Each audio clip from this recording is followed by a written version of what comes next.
magaca in la laqbay waa jeclaan lahaa xaliike haddaan si fiican ugu dhawaaqay maxaa ku ta'hiiriyey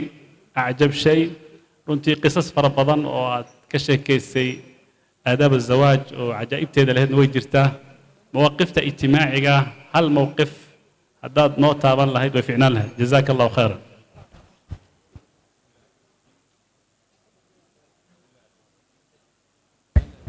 بسم الله الرحمن الرحيم اللهم صل على محمد السلام عليكم ورحمة الله وبركاته دكتورك خير الله سي وحن ليهي أنا محافظ كان كم بداية وإلى سايري دونتا أما مؤيدين تاذن كم بداية سؤالا وإلى سايري دونتا اللهم استعان بسم الله الرحمن الرحيم اللهم صل على محمد قضب يربان ربا كل إنا الشيء أنا ولي جايب الشيء أنتي saxwada aan ku dhex jiray oo wax leega weydiin jiray abahay hooyaday labadu way dhinteen ina hal mar u duceysaan waan jecelahay Allah uu naxariisto iyaga iyo wixii waalidkood dhintay oo dhanba abahay iyo muddo dheer oo 20 sanadooda ayuu laba xaas lahaa caruurna ma lahayn cawkor ma aan ka sheekaynin laakiin waa yara xan jecelahay bal in dhalinyaradu wax yar baan ka taabtaan rabaa 20 sanadood dadkii wuxuu ahaa cadanta ku noolaa oo wax ku bartay madax ka noqday reer laba xaasna wuu lahaa caruurna ilaahay ma siin awowgay baa wuxuu oran jiray maxamed gablami maayo dad khayr qabana uu dhali doonaa waddanka markuu ku soo noqday ayaa labadii islaamood mid ka mida ayaa nin hadda iga weyn oo aniga jooga ilaahay fadligii uurkiisa yeelatay markaas waxa la kala garan waayay inay uur leedahay iyo inay xanuunsanayso dabeetana waxa ku dhacay xanuunkan tiibi caloolaadka la yiraahdo iyadoo uurna leh dhakhaatiirtu way iska yarayd in dhakhtaroo Rooma ka yimaada oo Talyaani ah baa gynecologist aad dumarka u yaqaan ahaa isaga la yiri wuu iman doonaa bila kadib iyadoo sariir fuushay oo aad u xanuunsanaysa ka bacdina waxa dhacday in dhakhtarkii yiri markuu yimi uurna way leedahay waana xanuunkaana way qabtaa kana kici mayso sidaasuu ninkaasi ku dhashay kadib hooyaday buu guursaday oo secretary isaga u ahayd marka awowgay baa marka wuxuu ku oran jiray Muhammad dad khayr qabana wuu dhalayaa ilaahayna ubad buu siinayaa 12 caruur ee hooyaday isxijisay oo dhashay oo aniga idin la hadlaya aan curadkeedii ahaa marka halkaasaan dhalashadu diinta iyo dacwadda iyo saameynteeda waqti uu iska yar yahay hadde mawjadii dacwadeed ee socotay waddanka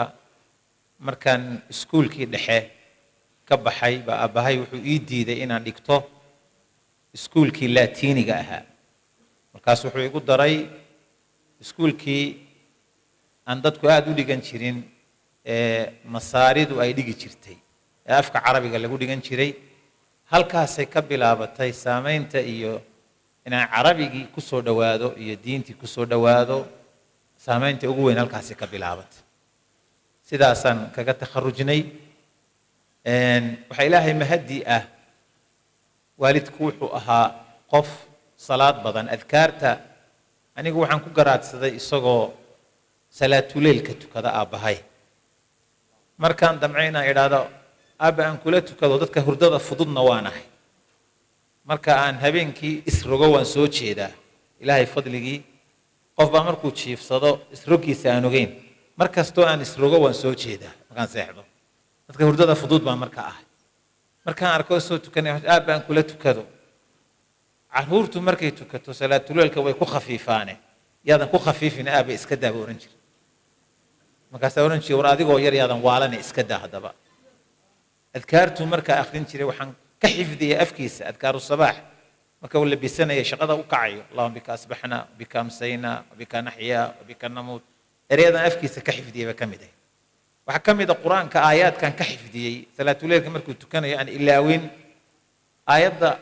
aayaadkan ka qabtay waxaa ka mid ah suuratulkahfi aayadda u dambaysa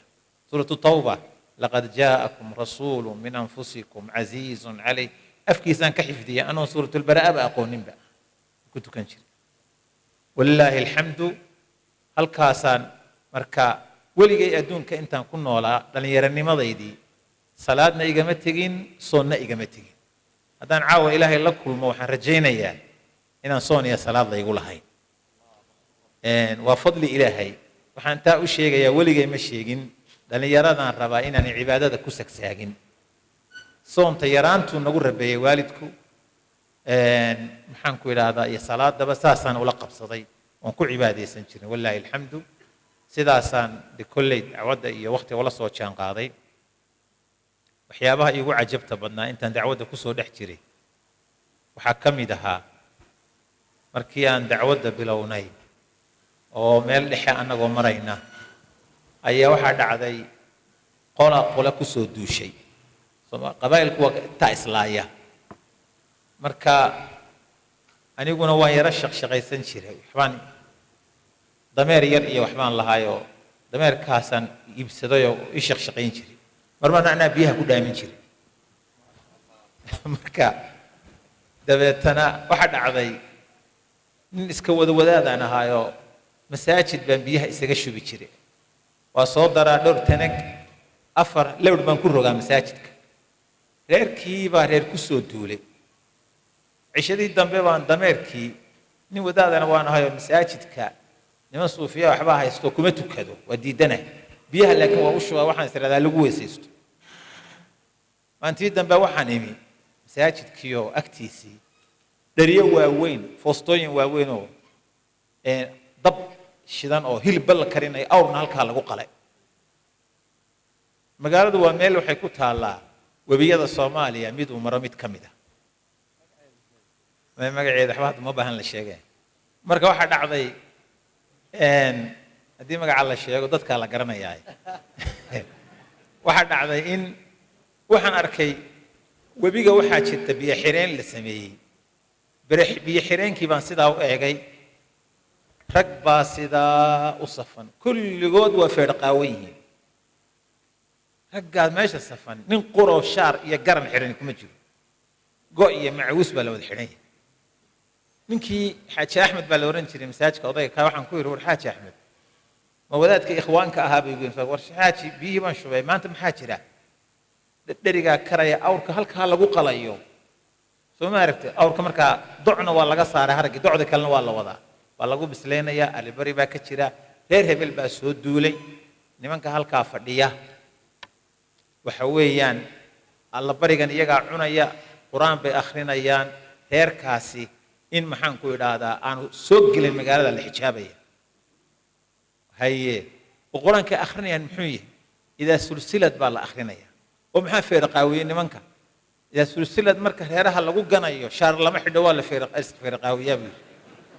oo sheekh sidee loo akhrinayaa wuxuu yidhi marka suuradda la akhriyo mee waxaan ku idhi tiradoodu waa intee waa cadadka qur-aanku yidhi waa 114 oo sheekh sidee bay idaa sulsilad qur-aanka o dhan ma akhrinayaan may oo sidee u akhrinayaan wuxuu yidhi marka ay marayaan silsaalaha bay kulligood waxay odhanayaan silsaalaha silsaalaha silsaalaha 7 jeer bay lugta odhanayaan silsaalaha annagoo sheekadii wadna mise wallaahi mid walba intuu bawdada qaabiyo sidaa leeyahay sidaa silsaalaha ilaahay wuxuu qadaray reerkii laga cabanayay awrkii iyagaa ku qadeeyo cunay dameerkayga baa khatar galayba aniga meesha diiq baan kaga baxsaday meeshii dameerkii awrkii waxaa cunay nimankii silsaalaha lagu akhrinayay waa meeshii ku xagee ka celinaysa waa khuraafaade waxyaabaha marka iigu yaabka badnaa bay ka mid tahay taas